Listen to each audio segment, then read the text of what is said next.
வணக்கம் நண்பர்களே, நான் உங்கள் ஆர்ஜே அகிலா. நாம் பார்க்க போகும் கதை துரோகத்தில் புதிதாய் பிறந்தேனடா.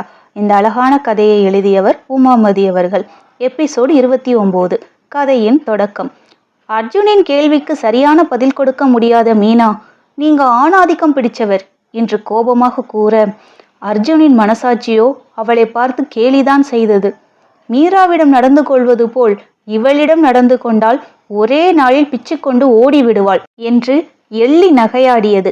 அதன் பலனாய் அர்ஜுனனின் இதழில் சிறு புன்னகையும் தோன்றவே செய்தது. அவனை முறைத்து பார்த்த மீனா, எதுக்கு சிரிக்கிறீங்க என்று கோபமாக கேட்க, இதான் மீனா, உனக்கும் மீராவுக்கும் உள்ள வித்தியாசம். உன்கிட்ட இப்படி நிதானமா பொறுமையா பேசுற மாதிரி நான் ஒரு நாள் கூட மீரா கிட்ட பேசினது கிடையாது. எப்பவுமே அதட்டலும் அதிகாரமாக தான் இருப்பேன். நான் கேட்குற கேள்விக்கு பதில் சொல்லாமலோ அல்லது எதிர்த்து பேசினாலோ என்னோட கை தான் பேசும். இதுக்கு தான் கடவுள் என்னோட வாழ்க்கையில மீராவை கொடுத்துருக்காரு போல. நீ எல்லாம் என் கூட ஒரு மாசம் கூட தாக்கு பிடிக்க மாட்ட.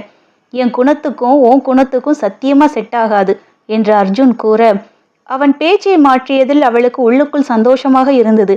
இருப்பினும் அவன் சொன்னதையெல்லாம் யோசிக்கவே செய்தாள். அவள் அமைதியாக இருக்க, சொல்லு மீனா, அன்னைக்கு மீரா ஊருக்கு போய் இருக்கான்னு சொன்னதும் என்கிட்ட சொல்லாமல் கொள்ளாமல் பட்ட பகல்ல எதுக்கு வீட்டுக்கு வந்த? அதுவும் காலையிலேயே வந்தவ பெட்ரூமுக்கு கூட்டிட்டு போய் எதுக்கு என்னை கட்டி பிடிச்ச என்று அர்ஜுன் மீண்டும் அதே கேள்வியில் நிற்க, மீனாவிற்கு கடுப்பாக வந்தது. நீங்க ஆம்பளை தானே, உங்களுக்கு நான் என்ன எதிர்பார்த்தேன்னு தெரியாதா?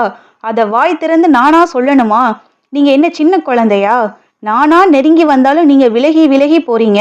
நானா தேடி வர்றதுனால என்னை பார்த்தா உங்களுக்கு பொண்ணா தெரியலையா என்று கோபமாக கேட்டால் இயலாமையோடு. நீ பொண்ணுதான், அதுல எந்த சந்தேகமும் இல்லை. அதிலும் நீ அழகான ராட்சசி தான், அதிலும் எந்த சந்தேகமும் வேண்டாம். நீ காதல்னு சொன்னதும் ரெக்க கட்டி பறந்த மனசுக்கு நீ பக்கத்துல வந்ததும் உன்னை கட்டி அணைக்க தோணலையே. நீ திடீர்னு வீட்டுக்குள்ள வருவன்னு நான் எதிர்பார்க்கல. வந்தவள் அமைதியாக இல்லாமல் சட்டைய போட போனா என்னையும் போட விடாம என்கிட்ட எதுக்கு வைக்கப்படுறீங்க, இப்படியே இருங்கன்னு சொல்லி என் நெஞ்சில் சாஞ்சிட்டு உட்காந்துக்கிட்ட. என்னால் சட்டுன்னு உன்னை விளக்கவும் முடியலை, அதை ஏற்றுக்கவும் முடியலை. ஆனால் நீ எதுவுமே நடக்காத மாதிரி சாதாரணமாக பேசின. அதுவும் பல நாள் பழகின மாதிரி. நான் தான் அந்த சூழ்நிலையில் இருதழை கொல்லி பாம்பு மாதிரி நெளிஞ்சிக்கிட்டு இருந்தேன். அதுவும் போதாதுன்னு நீ என் கையை எடுத்து உன் வயிற்றுல வச்சு இறுக்கமாக பிடிச்சிக்கிட்ட. அப்போவே எனக்கு உன்னோட நெருக்கம் ஒரு வித அசௌரியத்தை கொடுத்தது. ஆனால் பேச்சு சுவாரஸ்யத்தில் அதை நான் பெருசாக எடுத்துக்கல. நாள் போக போக நீ கல்யாணம், ரிசப்ஷன், அது இதுன்னு பேசும்போது தான் பிரச்சனையோட வீரியம் என்னன்னு புரிஞ்சுது. அதான் இப்போ எல்லாத்தையும் சரி பண்ணிடலாம்னு உன்கிட்ட மூச்சு பிடிக்க பேசிகிட்டு இருக்கேன். இப்போவாவது உன் மரமண்டைக்கு நான் சொல்லுறது ஏறுதா இல்லையான்னு தெரியல என்று அர்ஜுன் பெருமூச்சு விட, அர்ஜுனின் நெஞ்சில் மீனா சாய்ந்தபடி அமர்ந்திருந்ததும் அவன் சிரித்தபடி தன் கையால் மீனாவின் வயிற்றை சுற்றி வளைத்திருந்ததும் அதை கண்ட மீரா உடைந்து போய் கிணற்றில் குதித்ததும் முதல் யோடியில் வந்திருக்கும். இப்போது அர்ஜுன் கூறியதும் அதை பற்றிதான். அப்போ நாம புருஷன் பொண்டாட்டியா வாழ முடியாதா? நான் உங்க பொண்டாட்டி இல்லையா என்றால் ஏக்கத்தோடு. புருஷன் பொண்டாட்டியா? நான் உனக்கு புருஷனா?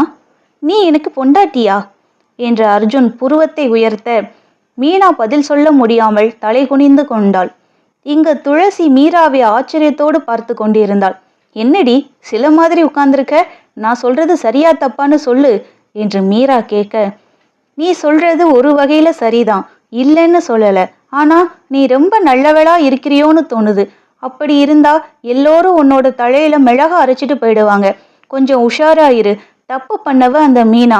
அவளை போய் 4 வார்த்தை நறுக்குன்னு நாக்க போடுங்கிற மாதிரி கேட்கறத விட்டுட்டு நீ எதுக்கு ஓ மேலேயே பழி போட்டுக்கிற என்று துளசி ஆதங்கமாக கேட்க, இல்லை துளசி, நான் அவசரப்பட விரும்பல.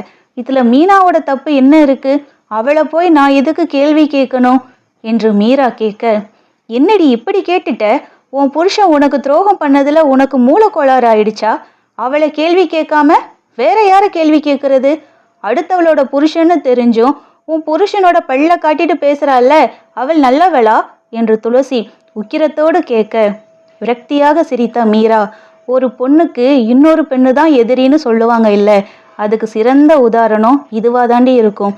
நடந்த தப்புல மீனாவுக்கு மட்டும்தான் பொறுப்பா? என் புருஷனுக்கு பொறுப்பு இல்லையா? அவள் பல்ல இழிச்சிட்டு பேசினா இவருக்கு எங்கடி போச்சு புத்தி? நாம மீராவோட புருஷன்னு அவருக்கு ஞாபகம் இல்லாமல் போயிடுச்சா? பொண்டாட்டி புள்ளக்குட்டி இருக்கும்போது இன்னொரு பெண்ணோட சவகாசம் வச்சுக்க கூடாதுன்னு அவருக்கு தெரியாதா? அவர் என்ன பால் குடிக்கிற குழந்தையா ஒன்றும் தெரியாம போறதுக்கு?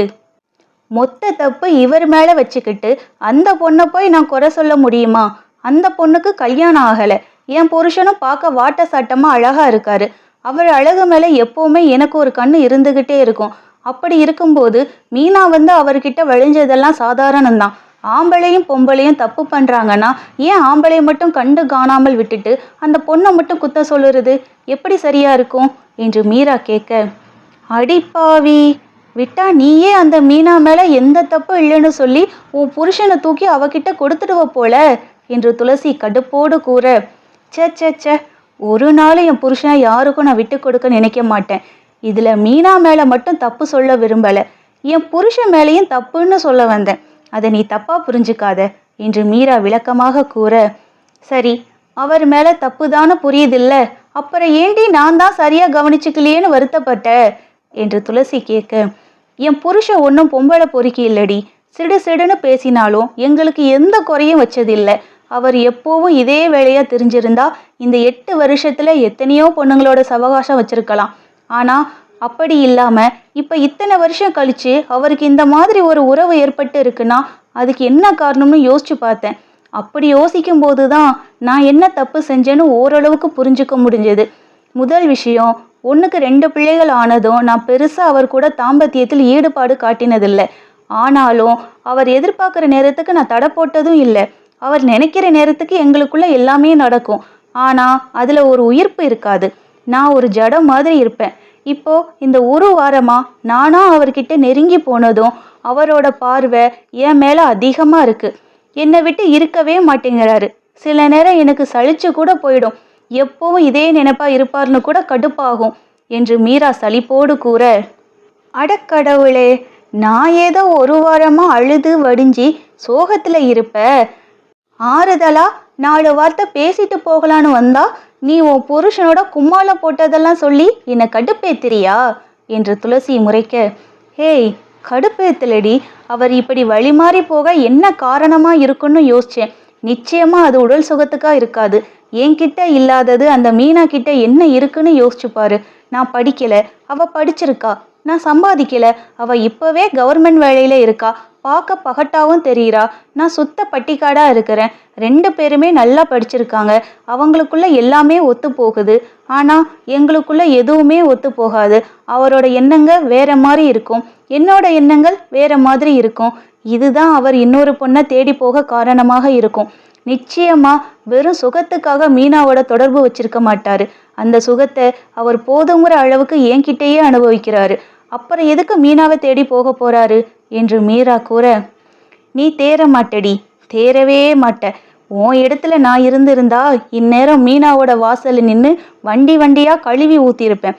ஊர் உலகமே அவளை காரி துப்புற மாதிரி பண்ணியிருப்பேன்.